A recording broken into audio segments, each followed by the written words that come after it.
1915, the famous American poet Robert Frost first published the poem, The Road Not Taken.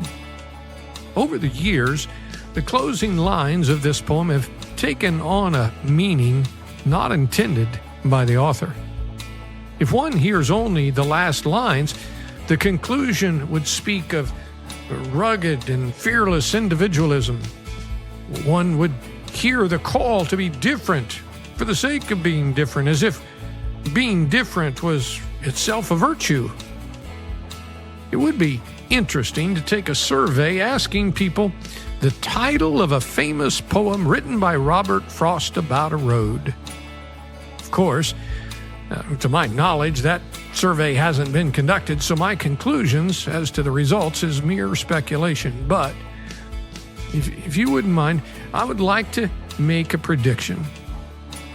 I would forecast that most would say the title is The Road Less Taken, or perhaps The Road Less Traveled. However, my friend, the title is in fact The Road Not Taken. And that fact, I believe, reveals the secret Mr. Frost intended to reveal.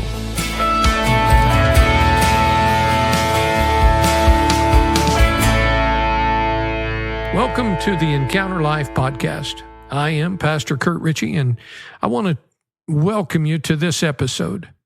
I am very excited about a great word of encouragement that we have in store for you today. We all have moments when we must make choices about how to proceed. Sometimes we sit with a physician. We hear the results of medical tests. And there, we make choices that can have a tremendous impact upon our life and the lives of our loved ones. Sometimes we learn that our job is being threatened by market forces, or perhaps it's being outsourced. And a career that we've prepared for and enjoyed for many years is vanishing right before our eyes. And we are faced with choices, with questions.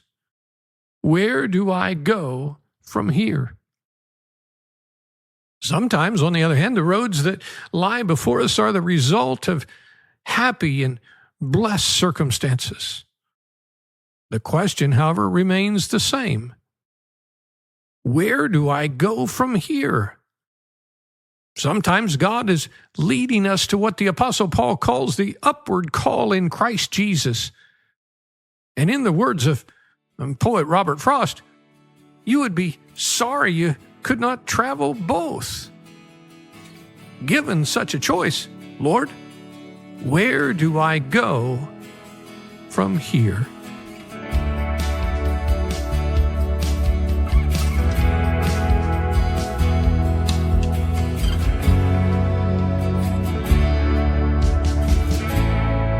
In the 6th chapter of Jeremiah, the prophet predicted a great disaster would come upon the people. A very bleak season was coming, and the Lord was giving the prophet a warning for the people. And then, in verse 16, we read that the Lord gives the people a way out. A great Redeemer God speaks and says, "Stand by the roads and look, and ask for the ancient paths where the good way is, and walk in it and find rest for your souls." Are you faced with a choice today? Are you standing at one of the moments in your life and you need to know, Lord, where do I go from here? I want to insist in this moment that you don't misunderstand me. I know it is easy to feel like this when you are faced with difficulty. And to be honest, I suppose that the view that the preacher might take when teaching this lesson, and that's fine to do so. But today I invite you for a moment to consider this matter from perhaps a different angle. I believe with all my heart that the where do I go from here question can sometimes come in the midst of great moments of opportunity and blessing. God, you have been good to me. You are inviting me to travel into a new chapter, a new adventure, and I'm excited to go. How do I get there? Which road will get me there? I see a couple different possibilities. Either could get me to the place where you want me to go. But this moment may be more about the adventure of the trip than the final destination. Lord, what adventures await me? Lead me, God. Help me to choose the good way. You see, I believe that for the word of the Lord which we are about to discover, no matter what we are facing, whether it be difficult challenges or exciting new opportunities, the answer is the same. When you ask, Lord, where do I go from here? The instructions God would speak are exactly the same. His word, when you stand at the crossroad, is clear. Let's look at it together. Jeremiah 6:16 and 17. Number 1, stand and look. Ask for the ancient paths. If ever in my lifetime there has been a time when the trend is that new is good, old is bad, that time is now. I realize that with each passing year, I am rapidly becoming the oldest guy in the room, and that fact can have a tendency to shape my opinion. But I am begging you to give me a moment to draw from the well of my experience. If I can be completely honest with you, some of what I'm hearing today could be easily considered to be dismissive at best, and at worst, deeply disrespectful of the elders in our midst. Let me explain. First, there are many modern technologies and conveniences for which I am deeply grateful. I really enjoy modern air conditioning. I grew up at a time when air conditioning meant putting a fan in a window, to rolling the windows down in the car and putting your face into the wind. I'm here to tell you all I love air conditioning.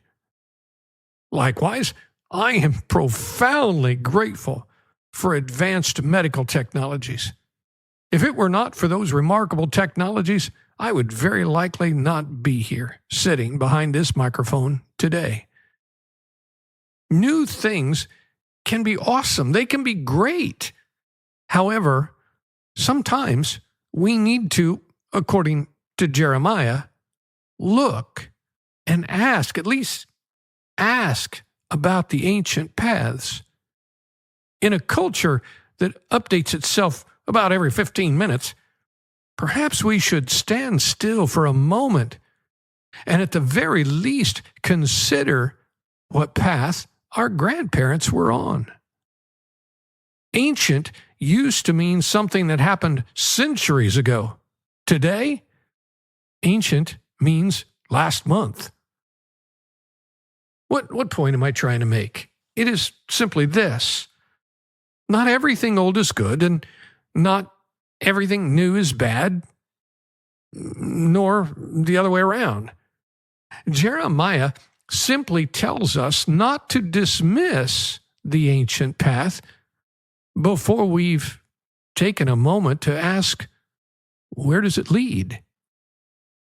When it comes to asking the question, where do I go from here?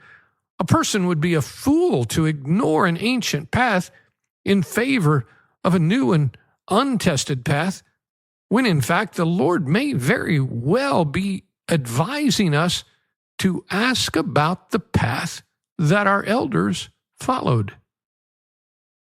Number 2, walk in the good way. Ask for directions if needed. This piece of the puzzle is really important. If your situation is difficult, there is a good way to do difficult things. Likewise, and I'm sure you have experienced this, some people, when faced with difficulty, do difficult things in a very destructive way. They do self-destructive things. They destroy the lives of family and friends. They handle difficulty destructively. Please don't be that person. Do difficulty in a good way and ask for directions if needed. Likewise, some people walk the good way with wrong attitudes. They lack humility. They forget their good way is a gift of God's grace. It is quite possible to do the right thing in the wrong way. Again, don't be that person. Walk in the good way and don't be afraid to ask for help. Lastly, listen for the trumpet. Talking about new technologies, I am not very happy with new cars.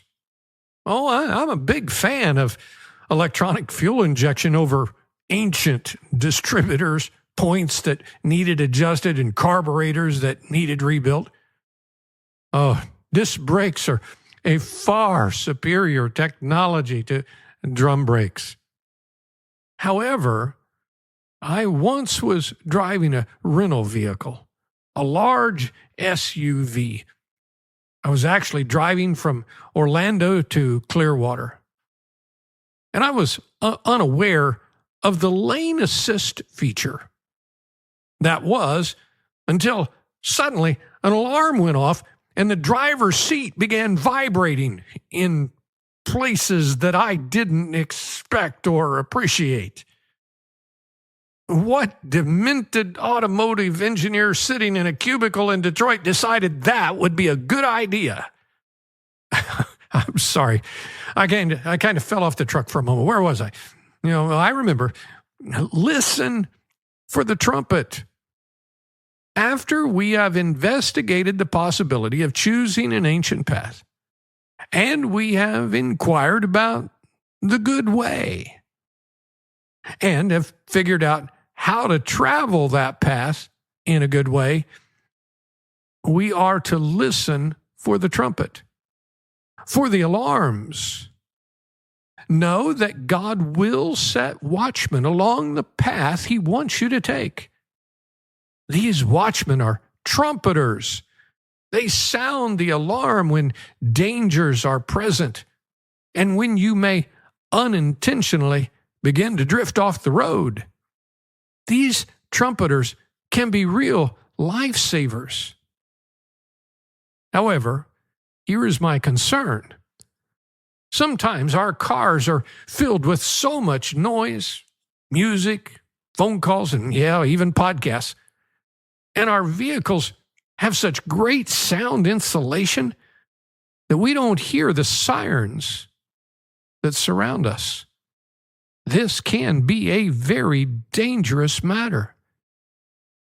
Once we are finally on our journey, we need to always make certain that we can hear the sound of the trumpets that God has placed near the hazards we may face. We cannot afford to insulate ourselves and entertain ourselves to the degree that we can no longer hear the alarm, that we can no longer feel the vibration in our seat, warning us that we are about to drive into the ditch. I know. I know you're still laughing about me nearly spilling my travel mug filled with hot coffee. I'm telling you, that vibrating seat thing is seriously a potential hazard. You see, the two roads at the beginning of Robert Frost's poem looked identical. There was no visible clue indicating any difference. The traveler in this poem didn't discover that his chosen road was, in fact, less traveled until, in the words of the poet, way led to way. Until sometime later, further down the road, as a matter of fact, the traveler was far enough down the road that he doubted he would ever come back to the place where he could choose again. I think that choosing to walk the good way is kind of like this. Even if our decision was made in a church surrounded by hundreds of people cheering us on, over time, we will find that the good way turned out to be the way less traveled. And we wouldn't want to waste time going back, second-guessing our decision, wondering if some other path might have been a better choice. My friend, I have made my choice. Joni and I have made our choice. The songwriter maybe said it the best. I have decided to follow Jesus. No turning back. No turning back. The cross before me, the world behind me. No turning back. No turning back. If today you are standing at one of life's crossroads asking, Lord, where do I go from here? His answer has never changed. Stand, look, ask for the ancient paths, walk in the good way, and listen for the trumpets.